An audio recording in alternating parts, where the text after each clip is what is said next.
ये भी इत्तलात आ रही है कि जी काफ़ी बरमी का इजहार कर रही है PMLN। मियां मोहम्मद नवाज शरीफ बहुत नाराज़ हैं, बहुत उनको इस फैसले पे उनको वो कह रहे हैं बड़ा नाखुशगवार फैसला है। और उन्होंने पीर के दिन एक आला सतह का इजलास भी बुलाया है जिसमें कि प्राइम मिनिस्टर शहबाज शरीफ की शिरकत भी मुतवक्के है। देखिए, स्टेप्स का पहले बात करते हैं कि स्टेप्स क्या हैं। वो बड़ी स्ट्रेट फॉरवर्ड स्टेप्स हैं क्योंकि सुप्रीम कोर्ट ऑफ पाकिस्तान ने ये फैसला किया है कि वो किसी सूरत में इजाज़त नहीं देंगे कि इलेक्शन कमीशन ऑफ पाकिस्तान इस जजमेंट में इसकी इम्प्लीमेंटेशन में कोई कदगन डाले या कोई रुकावट डाले। इसलिए सुप्रीम कोर्ट ने बड़ा वाज़ेह किया है कि सबसे पहले जितने मेंबर्स हैं जो सुन्नी इत्तेहाद के कैंडिडेट्स बने थे, उनके पास 15 दिन है कि वो जाके एफिडेविट दे दें इलेक्शन कमीशन ऑफ पाकिस्तान को कि हम अब PTI को ज्वाइन करना चाहते हैं। और जो लोगों ने PTI के जो 32-36 लोग हैं जिन्होंने PTI के बिहाफ पे लड़ा था, वो तो ऑटोमेटिकली PTI के समझे जाएंगे। अब वो जो लोगों ने एफिडेविट दिया उसके बाद 7 दिन है इलेक्शन कमीशन ऑफ पाकिस्तान से के पास कि वो पार्टी से पूछें कि हाँ ये आपके कैंडिडेट हैं कि नहीं। यानी कि इलेक्शन कमीशन ऑफ पाकिस्तान ने 7 दिन में PTI से पूछना है कि आप इन कैंडिडेट्स को एक्सेप्ट करते हैं या नहीं करते।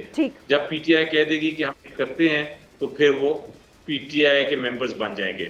आपकी इत्तला के लिए मैं बता दूं कि जितने हमारे लोग हैं जो सुन्नी इत्तेहाद ये लड़ रहे थे इलेक्शन, वो उन्होंने ऑलरेडी एफिडेविट्स अपने साइन कर दिए हैं और वो कल या परसों या मंडे को मेरा ख्याल है वो फाइल कर देंगे इलेक्शन कमीशन ऑफ पाकिस्तान में वो सारे एफिडेविट्स। उसके बाद 7 दिन के अंदर बल्कि हम अगले दिन ही PTI उनको कंफर्म कर देगा कि ये हमारे कैंडिडेट्स हैं।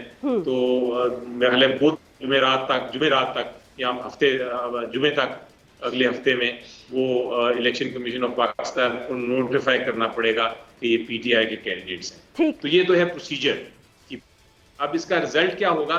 इसका रिजल्ट बेसिकली ये होगा कि PTI की जो ताकत है या स्ट्रेंथ है या तादाद है मेंबर्स की नेशनल असेंबली और प्रोविंशियल असेंबली पंजाब में बिलखुसूस वो और KPK में वो इंक्रीज हो जाएगी, वो ज्यादा हो जाएगी। लेकिन उससे ये नहीं होगा कि हम कोई हुकूमत को तब्दील कर सकते हैं या हम एकदम मेजॉरिटी में आ जाएंगे। ये नहीं होगा। हम सबसे बड़ी पार्टी जरूर बन जाएंगे जो अभी भी हैं, लेकिन हम हुकूमत बनाने के अकेले हुकूमत बनाने की पोजीशन में तब भी नहीं होंगे। इसका दूसरा जो मेजर इम्पैक्ट है वो ये है कि दूसरी साइड जो है जो PDM की जमातें हैं वो मिल के वो आईनी तरमीम नहीं कर सकेंगी। अगर उनको कोई आईनी तरमीम करनी है तो वो नहीं कर सकेंगी। अगर उनको मिल जाती हैं रिजर्व सीट्स तो शायद वो आईनी तरमीम करने में कामयाब हो जाते। तो अब उनको अगर आईनी तरमीम करनी है उनको PTI के साथ मिलके करनी पड़ेगी। तो ये एक दूसरा इसका असर है। और तीसरा असर इसका ये है जो बड़ा अहम असर है कि ये जजमेंट जो है ये actually election commission of Pakistan के खिलाफ एक चार्ज शीट है। यानी सुप्रीम कोर्ट ने कह दिया है कि इलेक्शन कमीशन ऑफ पाकिस्तान ने आइन की खिलाफ वर्जी की है और अगर वो ये सुप्रीम कोर्ट में ये फैसला आ गया है तो अब मेरी नज़र में जो इलेक्शन कमीशन है उनको रिमूव किया जा सकता है, उनको हटाया जा सकता है, क्योंकि उन्होंने एक सुप्रीम कोर्ट ने अब कह दिया है कि उन्होंने आइन की खिलाफ वर्जी की है। तो अब उनकी इस पोजीशन में रहना, इस ओहदे पे रहना वो मॉरली भी नहीं बनता, इखलाकी तौर पे नहीं बनता और कानूनी तौर पे भी नहीं बनता। इसलिए उनके खिलाफ अब हम कार्रवाई भी शुरू कर देंगे अगर उन्होंने खुद इस्तीफा ना दिया। ये इसका अहम पॉइंट है। और जो आखिरी अहम पॉइंट है इसका भी मैं जिक्र करता चलूं। आखिरी अहम पॉइंट ये है, लेकिन उसके लिए हमें जो डिसीजन है, जो फैसला है, उसका इंतजार करना पड़ेगा, डिटेल फैसले का।